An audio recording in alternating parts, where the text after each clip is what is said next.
दुनिया भर के माहिरीन की सभी खोजें और थ्योरीज उस वक्त खाक में मिल जाती हैं जब कुदरत अपने करिश्मे दिखाने के लिए मैदान में उतर आती है। इंसान चाहे जितनी मर्जी तरक्की कर ले, लेकिन अभी भी कुदरत के कई राज ऐसे हैं जो उसे हैरत में डाल देते हैं। ये वाकयात और मनाजर अकल से इस कदर मावरा होते हैं कि अक्सर इन्हें मौजज़ा करार दे दिया जाता है। आज की वीडियो में आप ऐसे ही कुछ नेचुरल फिनोमिनन्स देखेंगे जिन्हें देखकर आपके रोंगटे खड़े हो जाएंगे। तो बिना टाइम वेस्ट किए चलते हैं हमारी लिस्ट की तरफ। Number 1, Norwegian dead Hering's. 2012 में 20 टन से भी ज्यादा हेरिंग्स मछलियां नॉर्थ नॉर्वे के साहिल पर मरी हुई मिली और रातों रात ही पुरस्कार तरीके से गायब भी हो गई थी। ये हादसा क्यों और कैसे हुआ, इसका खुलासा आज तक नहीं हुआ। साइंटिस्ट ने कई पॉइंट इस हादसे की वजह के बताए, मगर किसी भी पॉइंट को दावे के साथ एक्सेप्ट नहीं किया गया। 2009 में रिलीज होने वाली मूवी 2012 में यही बताया गया था कि 2012 में ये दुनिया तबाह हो जाएगी, जबकि ये वाकया भी जनवरी 2012 में ही हुआ था। इस वाकये के बाद लोग यही समझने लगे थे कि सच में 2012 में ये दुनिया खत्म हो जाएगी। कुछ एक्सपर्ट के मुताबिक मछलियां तूफान की वजह से साहिल पर आ गई होंगी, तो कुछ का मानना है कि किसी शिकारी मछली ने इनका पीछा किया होगा जिसकी वजह से ये साहिल पर आकर मर गई होंगी। तो कुछ का कहना है ऐसा किसी बीमारी की वजह से हुआ होगा, मगर आज तक इस पुरस्कार वाक्य पर कोई ठोस जवाब नहीं दिया गया। Number 2, blob jelly rain.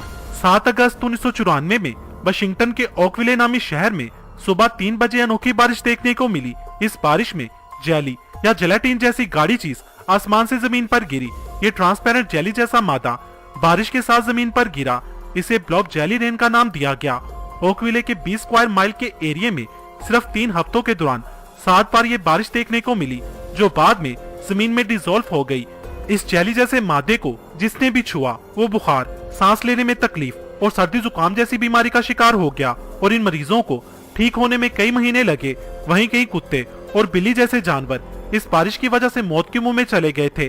तहकीकात करने पर पता चला कि इस जेलीनुमा मादे में भी इंसानों के जिस्म में मौजूद व्हाइट ब्लड सेल्स जैसे सेल्स मौजूद थे और 2 ऐसे बैक्टीरिया थे जो इंसानों को बीमार करते हैं। कुछ ही दिनों में इनके सैंपल्स भी लॉकर्स रूम में से गायब हो गए। फेडरल एविएशन एडमिनिस्ट्रेशन ने किसी भी प्लेन से इसे गिराने की बात को भी झूठा करार दे दिया। आज तक ये बारिश एक अनसुलझी पहेली बनी हुई है। Number 3, lake Natron. तंजानिया में एक झील मौजूद है जहां मशहूर है कि ये झील अपने ऊपर से गुजरने वाले परिंदों को पत्थर बना देती है। इस झील का नाम नेट्रॉन झील है। इस झील में आप आसानी से परिंदों के स्टैचूज देख सकते हैं जो मरने के बाद स्टैचूज में तब्दील हो गए थे। कोई भी आज तक ये बात ठीक से नहीं जान पाया कि इस झील के ऊपर से गुजरने वाले बर्ड्स इस झील में क्यों गिरते हैं, लेकिन लगता है कि लेक के रिफ्लेक्टिव नेचर ने उन्हें अपनी तरफ खींचा होगा और इन बर्ड्स के पानी में गिरने के बाद पानी में सोडा और नमक की मिकदार ज्यादा होने की वजह से इन परिंदों की डेड बॉडीज स्टैचूज में तब्दील हो गई होंगी। Number 4, fish rain. आपने आसमान से मछलियों के गिरने की खबरें सुनी होंगी और यूट्यूब पर देखी भी होंगी। ये कोई नई बात नहीं, मगर जिस जगह की बात हम बताने जा रहे हैं वहाँ एक बार नहीं बल्कि हर साल मछलियों की बारिश होती है, वो भी ठीक एक ही जगह पर। 100 साल से भी ज्यादा अरसे से यहाँ मछलियों की बारिश होती आ रही है। ये जगह मैक्सिको के पास होंडरस नामी जजीरे पर मौजूद है, जहाँ मछलियों की बारिश साल में कम से कम एक बार तो जरूर होती है। यहाँ के लोगों के मुताबिक 18वीं सदी में यहाँ लोग भूख से मर रहे थे। फिर एक पादरी ने यहाँ 3 दिन तक इबादत की और उन्हीं की इबादत और दुआ की वजह से यहाँ मछलियों की बारिश हुई। तब से अब तक यहाँ मछलियों की बारिश होती आ रही है। नॉर्थर्न टेरिटरी न्यूज के मुताबिक ऐसा वाटर स्पाउट की वजह से होता है क्योंकि ये वाटर स्पाउट समंदर पर बनते हैं। समंदर के पानी में मछलियां होती हैं और ये वाटर स्पाउट समंदर से उठते हुए ऊपर बादलों में जाते हैं और यूं ये बारिश की शक्ल में होंडरस में बरसते होंगे।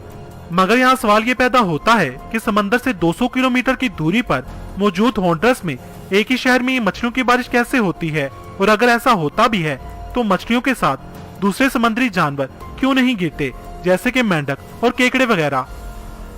नंबर 5, 2 समुद्रों का आपस में ना मिलना। गल्फ ऑफ अलास्का में एक ऐसी जगह मौजूद है जहां पर 2 समंदर मिलते हुए दिखाई देते हैं। एक पानी जो ग्लेशियर से निकलता है उसका रंग हल्का नीला होता है, जबकि नदियों से आने वाले पानी का रंग गहरा नीला होता है। माहिरीन का मानना है कि इस जगह पर खारे और मीठे पानी का होना और टेम्परेचर का अलग होना इसकी खास वजह है जो इन दोनों पानियों को आपस में मिलने नहीं देता। 800 किलोमीटर का लंबा बॉर्डर होने के बावजूद भी इस पूरे बॉर्डर पर एक भी मुकाम ऐसा मौजूद नहीं जहां पर इन दोनों समुद्रों का पानी जरा सा भी आपस में मिक्स होता हो। सूरा रहमान में इसका जिक्र कुछ यूं है कि दो समंदर जो साथ साथ चलते हैं मगर आपस में नहीं मिलते। नंबर 6, मोविले केव। साल 1986 में एक कंस्ट्रक्शन के दौरान खुदाई में कुछ वर्कर्स को दुनिया के सबसे अजीबोगरीब और पुरस्कार चीजों में से एक ये केव मिली जो पूरी तरह से बंद थी। ये केव रोमानिया में मौजूद है। माहिरीन के मुताबिक ये केव लगभग 55 लाख सालों से बंद थी। सदियों से इस केव में हवा और सनलाइट नहीं पहुंची थी। वर्कर्स को खुदाई के दौरान जब ये केव मिली तो उन्होंने पाया कि केव के अंदर एक लेक भी मौजूद है जो कि पानी की बजाय सल्फ्यूरिक एसिड से भरी हुई थी और इस केव में कई किस्म की जहरीली गैसेस भी मौजूद थी। मगर इस केव की पुरस्कार बात यह थी कि इस जहरीली केव में 33 इकसाम के मुख्तलिफ जानदार भी मौजूद थे जो जहरीली गैसेस के साथ 55 लाख सालों से यहाँ जी रहे थे। ये जानदार इस गार के अलावा पहले किसी भी इंसान ने जमीन पर कहीं भी नहीं देखे थे। इन पुरस्कार और अजीबोगरीब जानवरों ने दुनिया भर के लोगों को हैरान कर दिया था कि इन जानवरों ने इतनी जहरीली जगह पर इतने लाखों साल से सरवाइव कैसे किया होगा। नंबर 7, अर्थ पिरामिड्स। हमारी जमीन बेशुमार अजूबों से भरी पड़ी है। उन अजूबों में कुछ इतने नायाब और अनोखे होते हैं कि उन्हें देखकर लगता है कि हम किसी दूसरी दुनिया में ही आ गए हैं। अभी जो वीडियो आप स्क्रीन पर देख रहे हैं, आप मानो या ना मानो, ये वीडियो हमारी जमीन ही की है। इटली के साउथ टायरोल में मौजूद ये अजीबोगरीब पहाड़ अर्थ पिरामिड्स के नाम से जाने जाते हैं। इन पिरामिड्स के बनने की एक अहम वजह मूसलाधार बारिश और सूखा है। पहाड़ी इलाकों में जब मुसलसल होने वाली बारिश जमीन को काटती है तब ये बनते हैं। ये ऐसी जगह पर होते हैं जहां हवा भी इन्हें नुकसान नहीं पहुंचा सकती। इन पिरामिड्स के ऊपर चट्टानों का इन पहाड़ों को पिरामिड जैसी शेप देने में खास रोल होता है। दरअसल ये मिट्टी के पहाड़ होते हैं जिनके ऊपर कोई पथरीली चट्टान होने की वजह से जब बारिश इन पहाड़ों पर मुसलसल पड़ती है तो पहाड़ के ऊपर चट्टान के इर्द गिर्द की मिट्टी पिघल जाती है और यूं ये पिरामिड्स की शेप जैसे बन जाते हैं। ये दुनिया में कई जगहों पर पाए जाते हैं। Number 8, टम्बलवीड्स cover विक्टरविले। अप्रैल 2018 के दौरान लॉस एंजलिस के टाउन विक्टरविले पर टम्बलवीड्स ने पूरी तरह से कब्जा कर लिया था। ये टम्बलवीड्स इतनी बड़ी तादाद में थे कि इन्होंने कस्बे के 150 से ज्यादा मकानों, सड़कों और सभी खाली जगहों पर अपना कब्जा जमा लिया था। बाद में गवर्नमेंट अथॉरिटी और लोकल लोगों ने मिलकर सख्त मेहनत के बाद इन्हें हटा दिया था। लोग पहले तो इसकी वजह समझ नहीं पाए थे मगर बाद में तहकीकात करने पर पता चला कि टम्बलवीड्स का शहर में आने की मेन वजह साउथ कैलिफोर्निया में चली तेज हवा थी। कैलिफोर्निया के रेगिस्तान में मौजूद ये झाड़ियां जब अपनी लाइफ पूरी होने के बाद कमजोर हो जाती हैं तो तेज हवाओं की वजह से ये जड़ से टूट जाती हैं और सर्कुलर शेप होने की वजह से घूमते हुए ये एक जगह से दूसरी जगह चली जाती हैं। डिपेंड करता है हवा किस तरफ जा रही है, उसी हिसाब से कई बार ये खुश्क झाड़ियां शहर तक पहुंच जाती हैं और यूं इन्होंने पूरे शहर पर कब्जा कर लिया था। कई बार तो ये इतनी तेज उड़ती हैं कि ऐसे लगता है जैसे झाड़ियों का तूफान आ गया हो। नंबर 9, सी फॉर्म। सी फॉर्म या समुद्री झाग बनना एक नेचुरल फिनोमिनन है जो पानी में मौजूद मरे जानवरों की प्रोटीन, पानी में केमिकल का होना या फिर नमकीन पानी की हलचल की वजह से पानी पर झाग बन जाती है और लहरों और हवा के साथ साहिल पर जमा हो जाती है। लेकिन तूफान और ऊंची लहरों की वजह से ये साहिल और पास में मौजूद इलाके में भी फैल जाती है और पूरा इलाका इस झाग में डूब जाता है। ऐसा ऑस्ट्रेलिया और स्पेन में तूफान के बाद हो चुका है। इस वीडियो में आप साफ साफ देख सकते हैं कि कैसे इस झाग ने पूरे इलाके को अपनी लपेट में ले लिया है। ये फॉर्म बहुत ही खतरनाक होती है क्योंकि इस फॉर्म में जहरीले केमिकल मौजूद होते हैं जो न सिर्फ वहां मौजूद लोगों को बल्कि परिंदों और जानवरों को भी नुकसान पहुंचा सकते हैं। Number 10, circles on the ocean bed.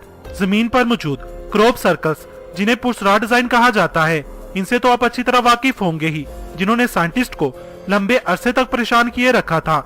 ऐसे ही डिजाइन उन्हें समंदर की सतह पर भी मिले। ये डिजाइन 1995 में सबसे पहले साउथर्न जापान के समंदर की सतह पर देखे गए थे और उन्हें मिस्टीरियस सर्कल्स का नाम दिया गया था। ये भी साइंटिस्ट के लिए एक अनसुलझी पहेली थी। इन मिस्टीरियस सर्कल्स के राज को सुलझाने में साइंटिस्ट को 16 साल का वक्त लगा था। ये राज 2011 में लोगों के सामने तब खुला जब गोताखोरों को 5 इंच लंबा मेल पफर फिश अचानक ये सर्कल्स बनाते कैमरे में कैद हो गया था। दरअसल ये मेल पफर फिश अपनी फीमेल को इम्प्रेस करने के लिए ये खूबसूरत सर्कल्स बनाता है। इन परफेक्ट सर्कल्स को बनाने में इन्हें 7 से 9 दिन का वक्त लगता है। दोस्तों, अगर आप चाहते हैं कि इस वीडियो का पार्ट 2 भी बनना चाहिए तो कमेंट सेक्शन में पार्ट 2 लिखें। और आपको ये वीडियो कैसी लगी कमेंट सेक्शन में मुझे अपनी कीमती राय से जरूर आगाह कीजिएगा। अगर आपको ये वीडियो पसंद आई हो तो इसे लाइक और शेयर करना मत भूलिएगा।